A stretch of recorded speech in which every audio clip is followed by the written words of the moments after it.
Thank you for joining me on my YouTube channel. My name is Christiana Sage. On this channel, I will be teaching about international law, and these teachings will be in the form of short weekly lecture series. Over time, I will be surfacing varied concepts of international law. When and where applicable, these concepts will be analyzed and brought to you as it relates to current trends in international law as they arise. At the end of this lecture, you will find the transcript of the lecture in the link below.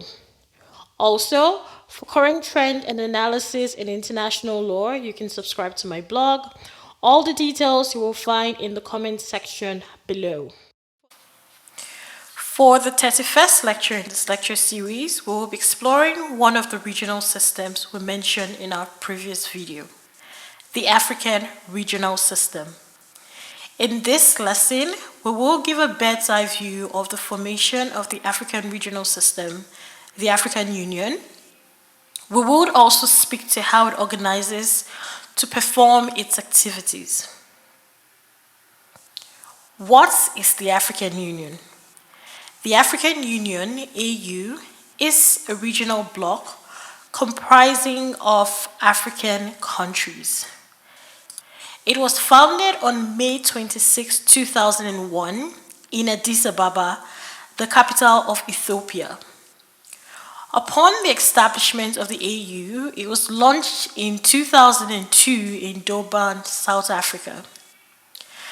Prior to the formation of the AU, it is essential to note that African countries functioned under a regional bloc called the Organization of African Unity, OAU. The OAU was itself established on May 25, 1963, with the primary purpose of uniting African countries to challenge and rid the continent of colonization and apartheid. However, the OAU was disbanded on July 9, 2002 for a number of reasons, among which critics say were its failure to quell tyranny within its ranks and failure to end conflict within the region.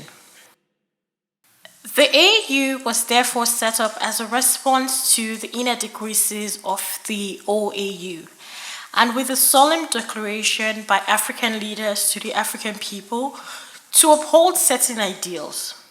On July 11, 2020, the constitutive instrument of the AU was signed in Lomé, Togo. This instrument codifies the framework of the AU. By its founding date, this instrument entered into force after 2/3 of the 53 signatory states ratified the convention. As the preamble of the Constitutive Act, which I have created a hyperlink to in the transcript below, states, the AU is inspired by the noble ideas which guided the founding fathers of our continental organization and generations of Pan-Africanists in their determination to promote unity, solidarity, cohesion, and cooperation among the peoples of Africa and African states.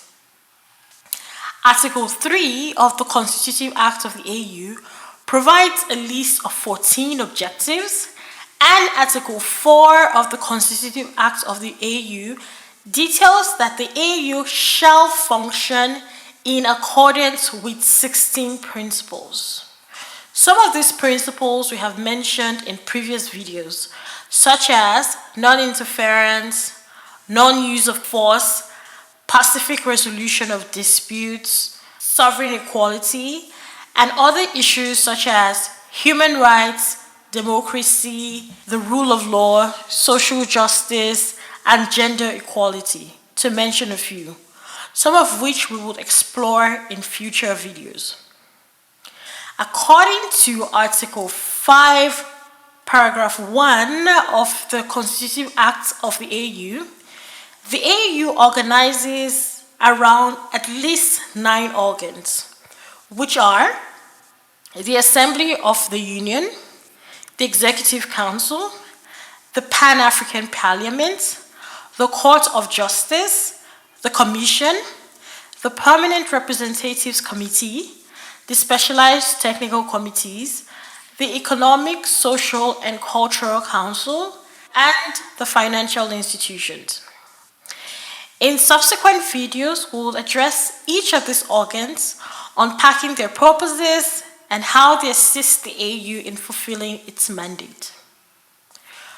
While Article 5.1 of the Constitutive Act of the AU names 9 organs of the AU, Article 5.2 of the Constitutive Act of the AU goes on to empower the Assembly with the decision-making authority to create additional organs that would assist the Union in fulfilling its mandate.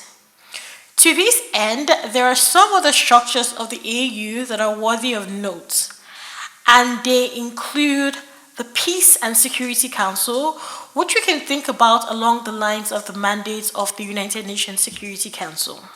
The AU Development Agency, NEPAD, the New Partnership for Africa's Development, which is the implementing arm of the AU's Agenda 2063.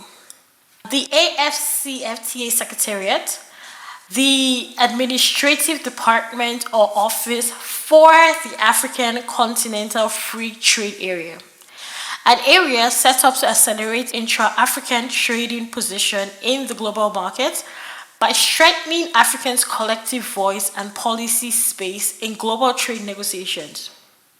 Also, the AU Foundation, an establishment to promote domestic, that's African resource mobilization for African development with an emphasis on 5 thematic areas.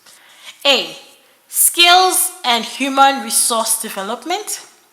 B, youth development and entrepreneurship. C, women's empowerment and gender equality. D, promoting integration and the management of diversity. And E, advocacy and support for the African Union. There is also the African Peer Review Mechanism, set up to provide a voluntary peer review or self-monitor on governance. This peer review is measured along 4 thematic lines: democracy and political governance, economic governance and management, corporate governance, and socio-economic development. There is also the regional economic communities, which are set up to facilitate regional economic integration between members of the individual and broader African economic community. The AU recognizes 8 regional economic communities, which we will discuss in a subsequent video.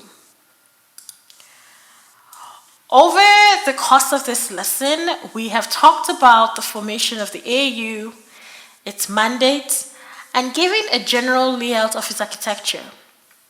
In the next few videos, I will be unpacking the organs of the AU to provide a little more detail on how they function. So I want to say thank you so very much for joining in. Remember to like, share, subscribe, leave your comments in the comment section below, and hit the notification bell so that you're notified when there's a new video. We would also like to connect with you on Facebook and Twitter, and let us know the content you'd like to see. Thank you.